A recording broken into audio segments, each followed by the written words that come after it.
Greetings, my beloved Black people. Welcome back to the plight and struggle of Black people in America. As you know, on Sundays, we have the Prominent Black People series. And today, we're going to talk about Nat Turner, Marcus Garvey, and Fred Hampton Sr. Now, Brother Nat Turner was born October 2nd, 1800, in Southampton County, Virginia.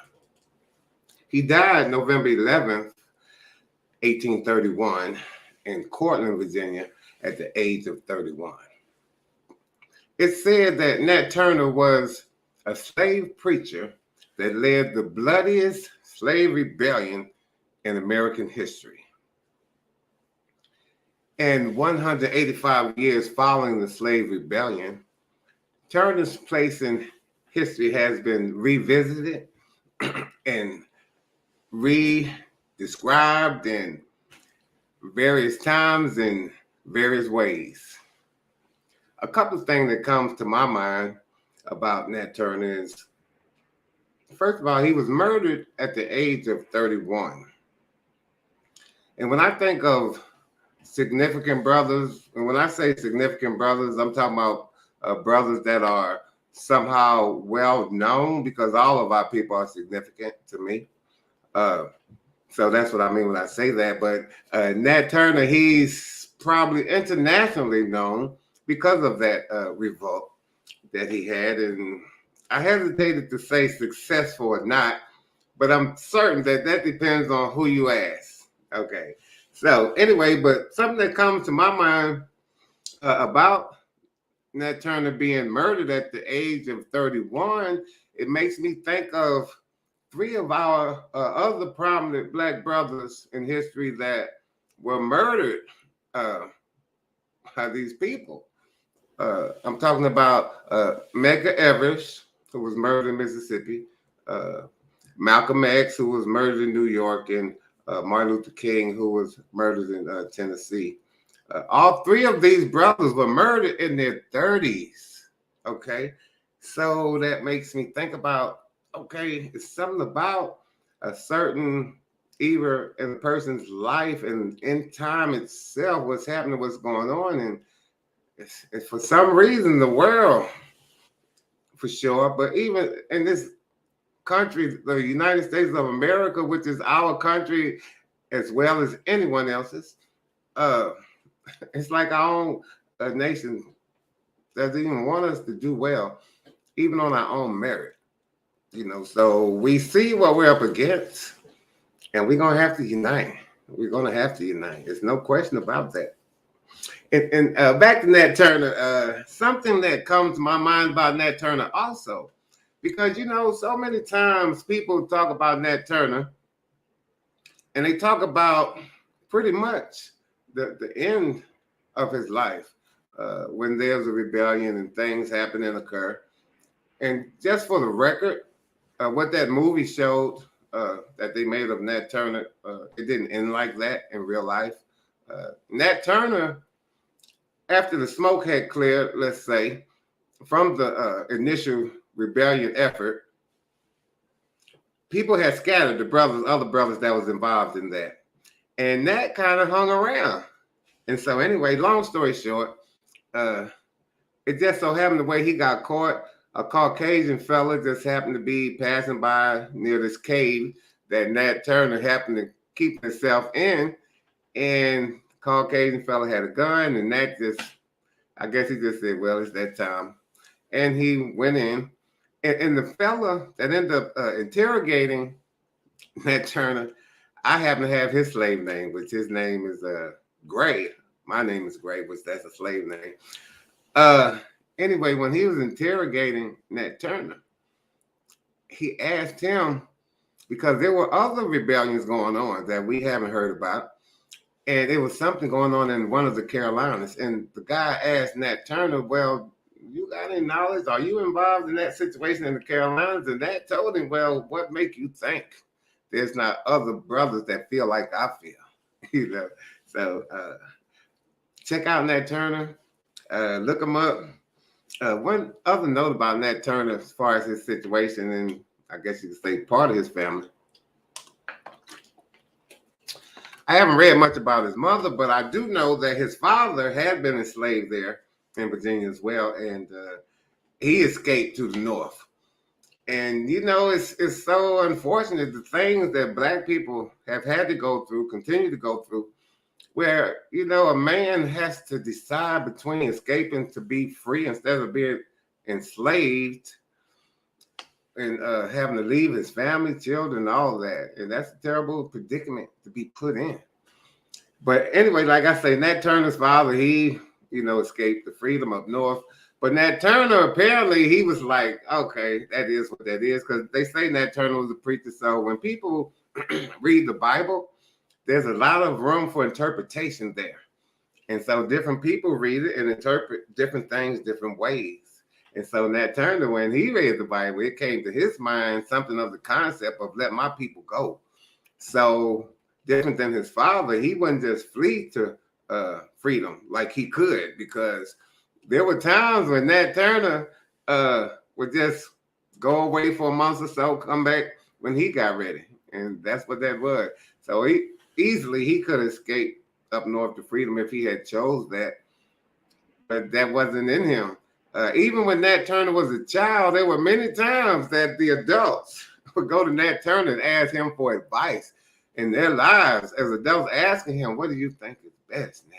What should we do? You know, and so they've been grooming Nat and telling Nat as a child that he's this special being. These are Black people telling Nat this. And that's one thing that's so interesting. When you're dealing with people, especially children, and you plant those positive seeds rather than negative seeds, you get a great result in most cases. So anyway, that's Brother Nat Turner. So next we're going to talk about Brother Marcus Garvey. Now, Marcus Garvey, he was born August 17th, 1887, St. Ann's Bay, Jamaica. And he died June 10th, 1940 in West Kensington, London, in the UK at the age of 52. Now, Garvey, he was founder of the UNIA, United Negro Improvement Association. It was formed in July of 1914 in Jamaica, and the first U.S. branch was formed in Harlem, New York. Now, this brother Marcus Garvey, he's also the brother that gave us the Black Liberation flag, which is the red, black, and green flag. And it's in that manner. If you notice, the flag is red up top, black in the middle, green at the bottom. So it's red, black, and green. And it's the Black Liberation flag. And Marcus Garvey's intention was that Black people all over the world would unite and come under this flag of unity for Black people, for our Black well-being and betterment on an international level, which was obviously a great thing. And something about Marcus Garvey that's so great that we can definitely use as a model. And I think it should definitely show us that there's no limits to the things we can do here in this country that is our country. Because our brother Marcus Garvey, he was merely visiting because he was from Jamaica. And that's how they managed to get him out of the country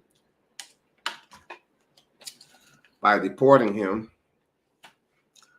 And the way these people roll, the fact that they had an option to deport Brother Marcus Garvey because he was not a U.S. citizen, that probably saved his life. I'll tell you the truth, you know.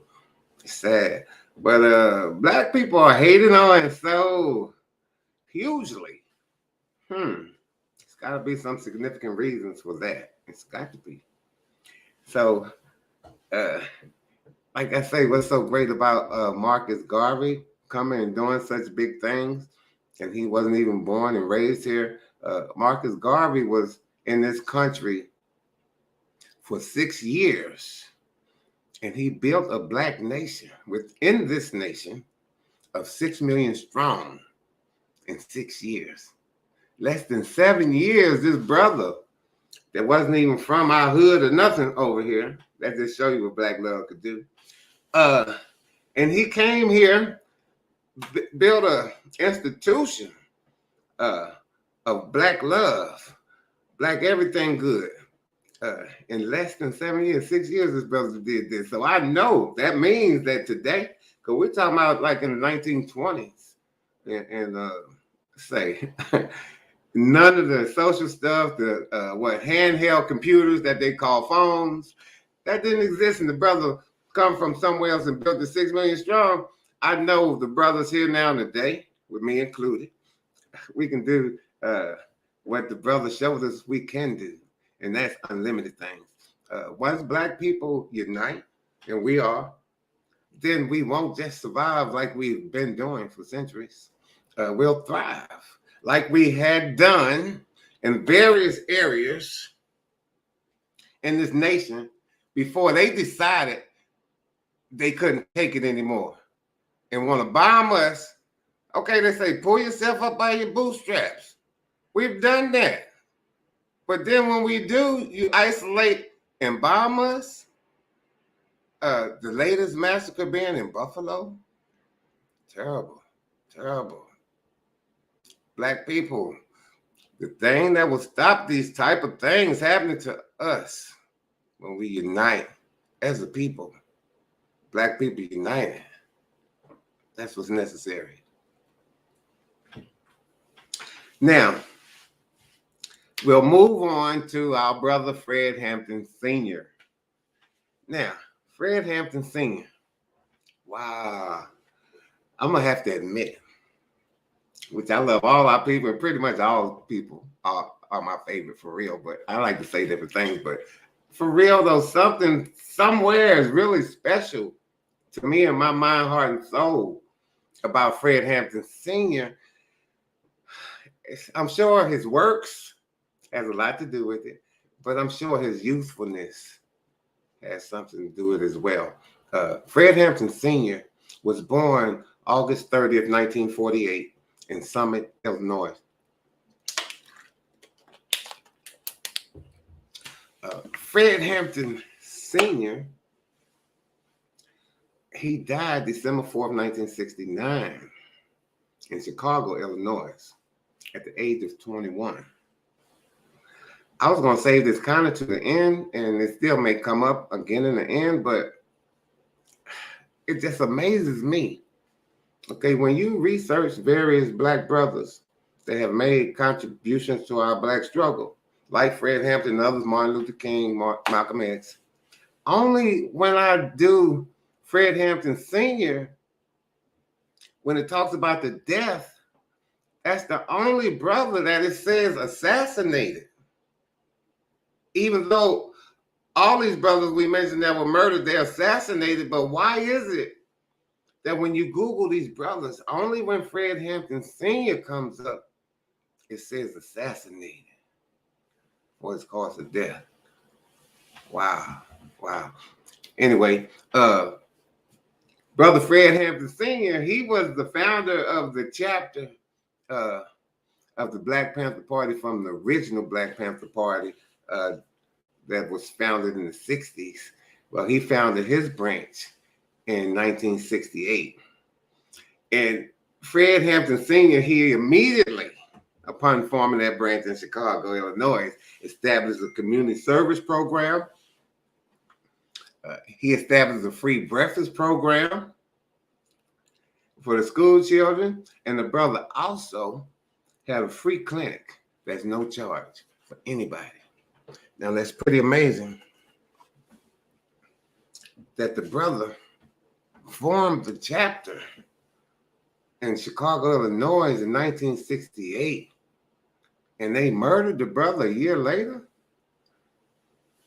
Wow.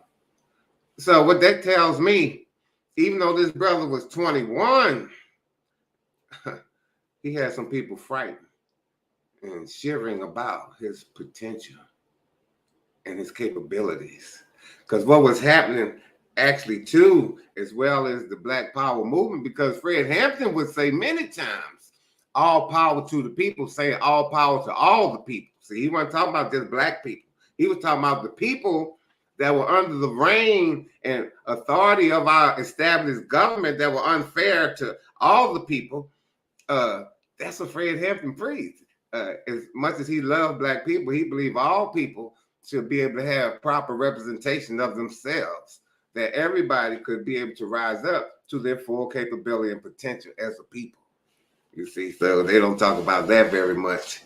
And the thing of it is, too, Fred Hampton, he had relationships and rapport with those other community organizations and leaders. They had poor Caucasian organizations he was cool with.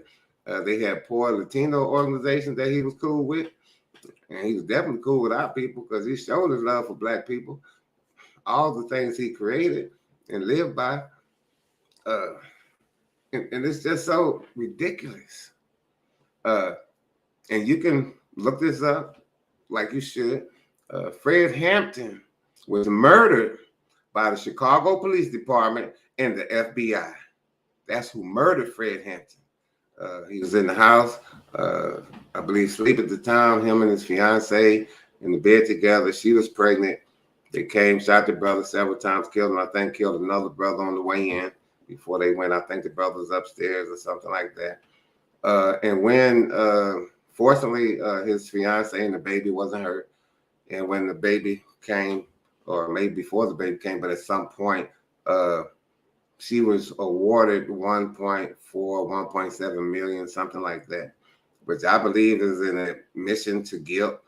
But no one was prosecuted. No one was charged with any crime as far as the authorities that murdered Fred Hampton Sr. And that's just a terrible thing. So, you know, I know a lot of people have admirations for a lot of our people, just like I do, absolutely. But I'm just wondering, can we just kind of be mindful of black people's struggle, plight, and all of that, and every chance that we get, kind of honor something about somebody that stood for us, fought for us, lived for us, died for us, all of these things for us. Like, okay, they murdered Fred Hampton at 21 in Chicago, and like football season, it's not that far.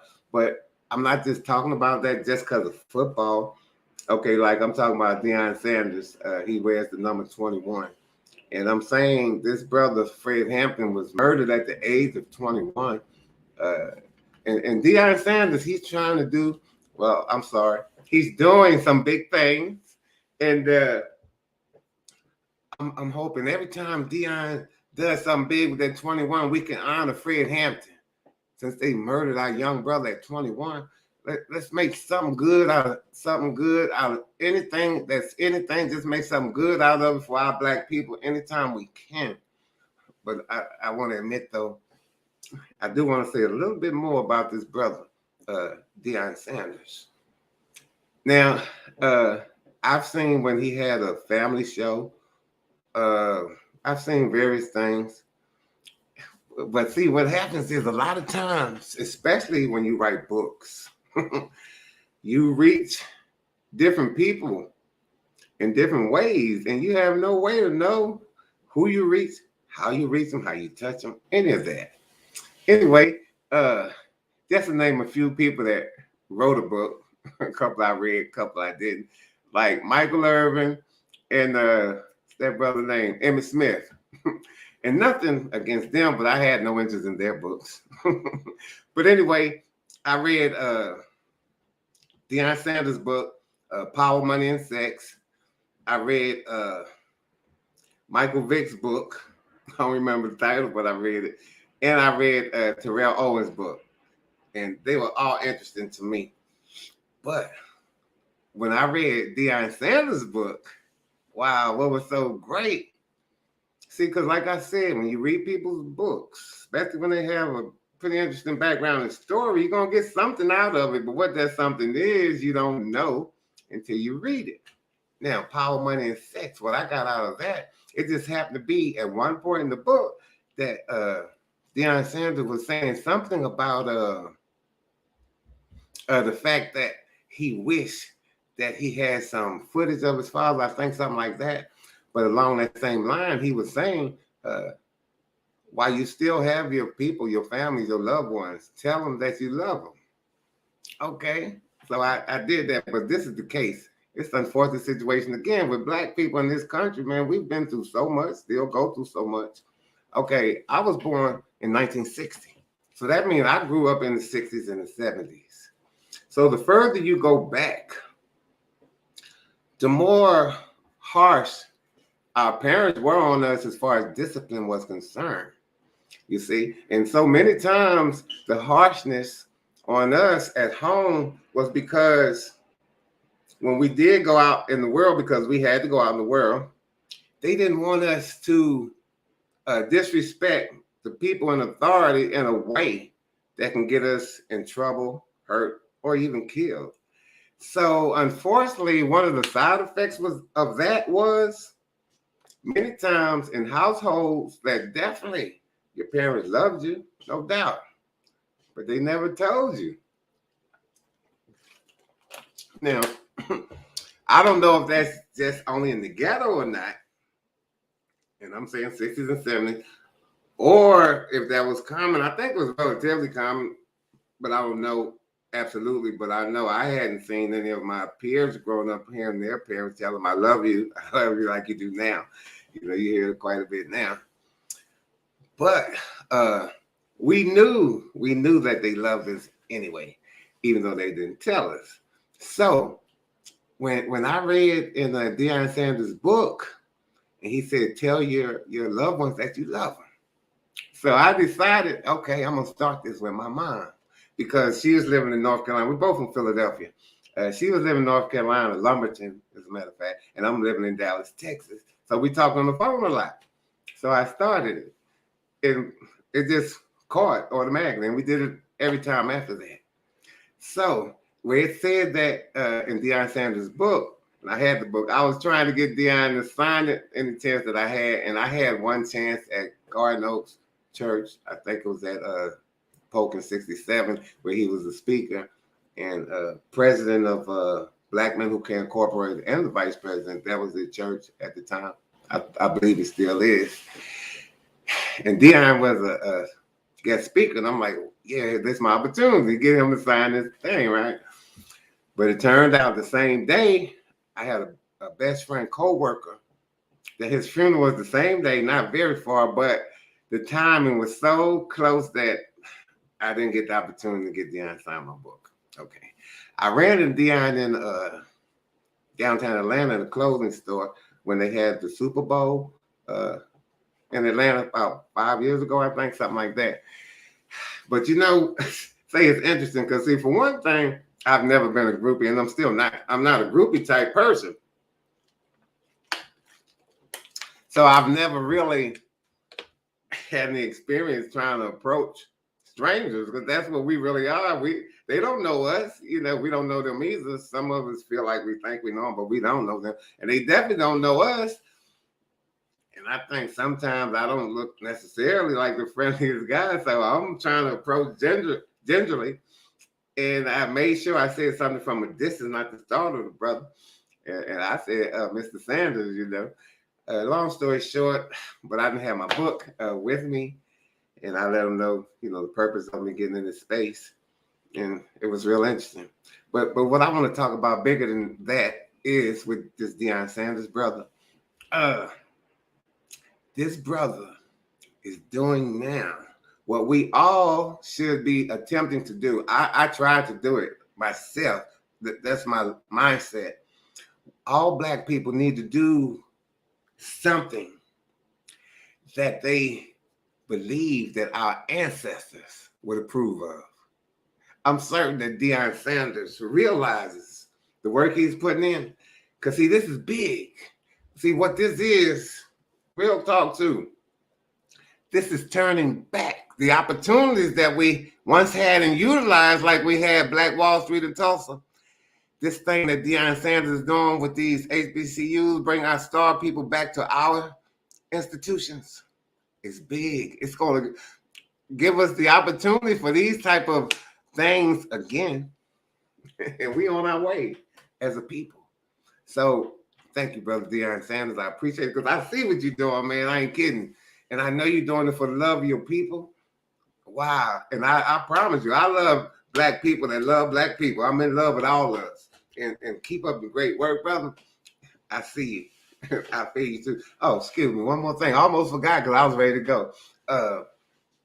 Dion Sanders' son, Dion Sanders Jr., he has a clothing line, Well Off Forever. So, there's so many things make me think.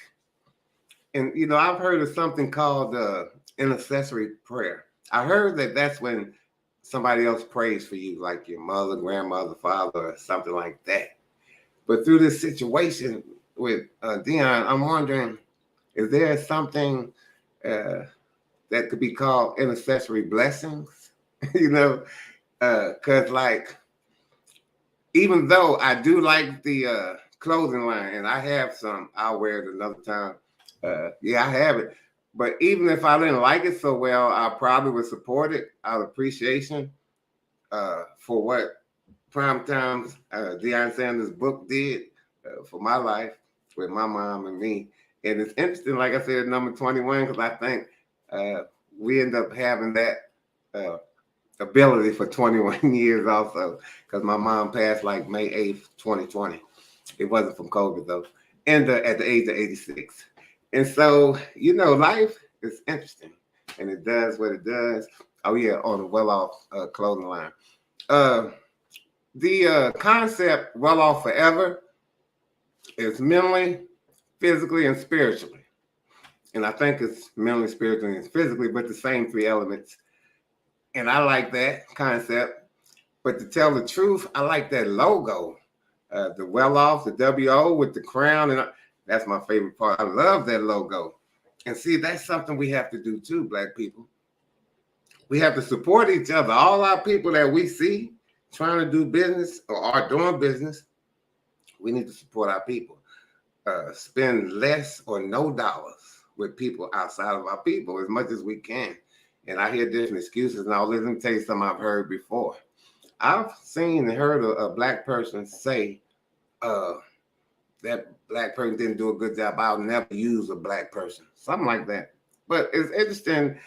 I'm sure everybody been screwed by a Caucasian person, but I've never heard nobody say, I ain't never using another Caucasian person for something like that, the way they did the Black brother or sister. But, that's not all of us, definitely. Only some of us. And we're growing out of that mindset, And somebody said, what mindset?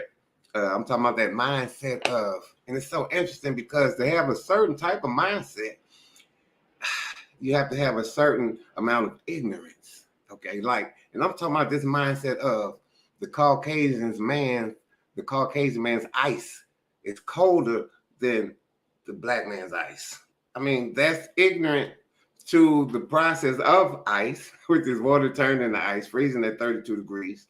If you knew that, you couldn't even allow yourself to think that anybody's ice could be colder than someone else's ice, because ice is ice.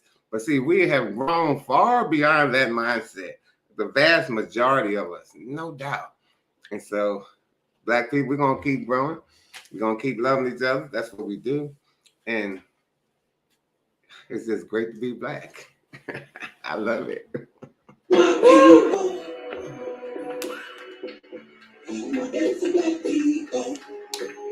Wow, wow, wow, I love my people.